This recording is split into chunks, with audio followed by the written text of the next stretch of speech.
Hey everybody, Alex Kazora, SteelersDepot.com, back with some more Pittsburgh Steelers recap and analysis of their big 34-11 win over the Cincinnati Bengals on Saturday night at Acrisure Stadium, the last home game of the regular season. Pittsburgh now 8-7 with the win. Their playoff hopes have been revived, at least not guaranteed, but revived. They're there.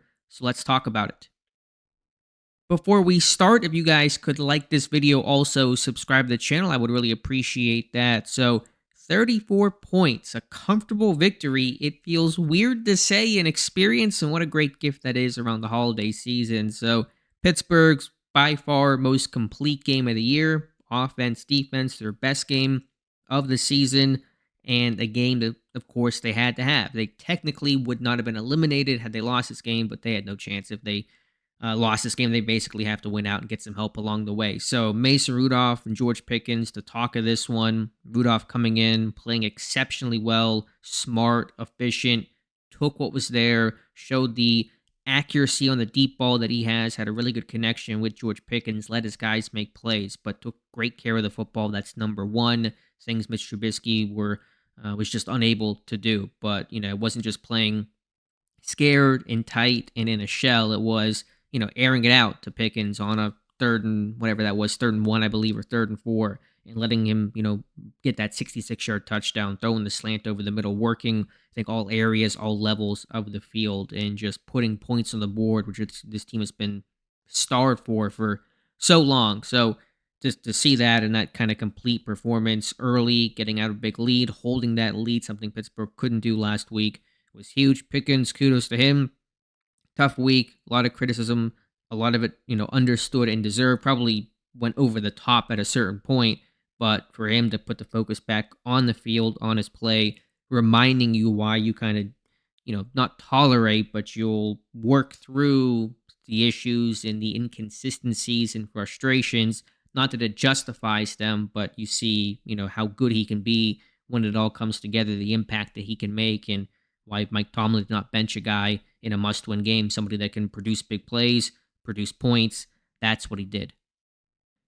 O-line, run blocking, really good in this one. The numbers weren't quite as gaudy as week 12 when they ran for over 5 yards per carry with the running backs and 150 total as a team, but just the consistent churn of staying on schedule, avoiding negative plays, and then second half really kind of grinding down the Bengals front seven, and kind of the way the Colts did to Pittsburgh in the second half of last week's game, and taking advantage of them not having their defensive tackle DJ Reed, who got hurt, out for the year last week against Minnesota. So just consistently pile moving forward. O-line getting a push. They really took it to Cincinnati late in that game in the second half, and that was just good to kind of really cap off the win. So Harris running hard, Jalen Warren running hard, a great lead block on that Calvin Austin touchdown run. Again, total team effort.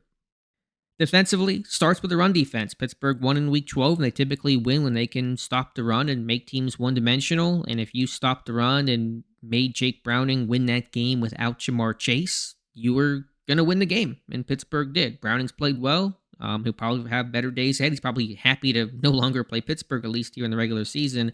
But that's where it started. And I was confident they were going to be able to shut down Joe Mixon. I was a little concerned about Chase Brown, the rookie running back, the speedster on the perimeter of the screen game, but overall, not an issue.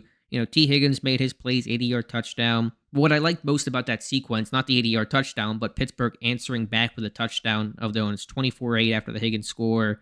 Cincinnati probably thinking, okay, we got to stop here. Let's try to get back in this game. Let's get something going for us. And then Pittsburgh counter, the big knockout blow. That was, I believe, the Pickens 66-yard touchdown to now go up 31-8 and really, close that door that was maybe trying to be kicked back down by Cincinnati. So that was just answering points for points in that moment. Really impressive overall, but you're creating splash plays. I believe, 2-3 takeaways in this one, interceptions, red zone by Peterson on that lollipop, probably an attempted throwaway that failed by Browning, Eric Rowe stepping up. Just a lot of guys stepping up defensively you're literally on 5th and 6th string safeties, and I don't even know, 5th or 6th string linebackers, losing a Landon Roberts. That's a crusher. He was playing well. He's meant so much to this defense. Hopefully he can come back, but it does not seem like great news right now. But for Rowe and Miles Jack to step up and make plays, Rowe with the pick, Jack had a sack, think 6 tackles, couple of quarterback hits, nearly an interception. So to see those guys step up here late in the season, you have to have it, especially with all the injuries that Pittsburgh's experiencing right now. But creating splash plays, things they didn't do before, the pressure was more consistent. Watt with a sack. He was held and then sacked Browning and forced the fumble. Just unbelievable stuff from him. Highsmith, a sack, had a pick. Yeah, it was 3 picks. It was Peterson, Rowe, and Highsmith. So to do that, they had 1 takeaway defensively in that 3-game losing streak. They get 3 in this one. They protect the ball on the other end. That is a winning formula. So overall, great performance. There'll be the big question who this team starts at quarterback, Mason Rudolph or Kenny Pickett. I know it's going to dominate the landscape for the next week. It's going to become the story that we talk about, and I have to write about 47 times. We'll see when Mike Tomlin announces it, if it's going to be by Tuesday during his weekly press conference. I came into the game thinking, okay, really no matter what, Kenny Pickett was going to be the guy. I don't know where Tomlin's going to go right now. I was still kind of leaning Pickett. I know most people would say that they have to start Rudolph, and they might.